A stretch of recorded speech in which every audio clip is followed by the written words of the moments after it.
concerning, isn't it?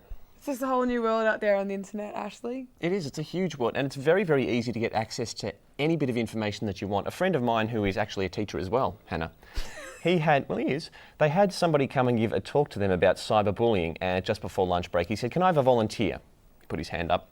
"Can I have your full name, sir?" And so we did, and they came back after lunch, which was only 10 minutes later, and the guy up the front spun his laptop around and he could show this guy, courtesy of the information online, who he was, how many kids he had, where his kids went to school, where he was the last night, where his children were the previous night, and where they were going to be the following weekend. Whoa. Yeah, and a picture of his house as well, courtesy of Google Earth. Wow. Scary. Yes, it is scary, especially when you don't know what the hell you are doing. Are you on Facebook? I am, and when I first started it, I thought I was like being really private and stuff and writing messages to my friends, really long paragraphs on their wall where everyone could read it. Like, I just didn't know what I was doing. And yeah, still adjusting to it now, like, and then thinking that it's closed, but even still, if it's closed, yeah, anyway. Anyone can see it. Yeah. Even your boss, for example. It's sad considering that sites such as Facebook and Twitter, which were designed for keeping in contact with your friends and your family, are now being exploited for other means.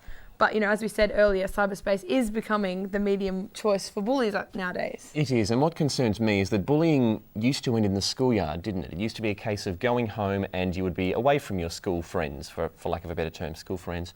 But now that you're on the internet at home, you go straight home, get on your emails, there they are. They're on Facebook, they're in your face there as well, so you can't get any refuge from it. And it's understandable why so many parents in Australia feel unsafe when their children are online. According to the latest research from the Raising Children Network, a quarter of Australian children report that they have been victims of cyberbullying. And 1 in 4 parents of children admit that they have no control over their children's online activities. And more worryingly, a recent American study found that over 50% of children don't tell their parents that they have been a victim of cyberbullying. There was this woman named Natalie Brown who actually created an entire person, a 14-year-old girl. She went online pretending to be a 14-year-old girl just to see how much she could penetrate people's lives.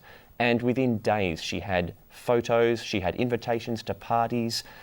People would accept her as a friend request. They didn't know who she was, obviously, because she didn't exist. But people are just that open to strangers knowing so much about them. Wow. Yeah, it's a bit scary.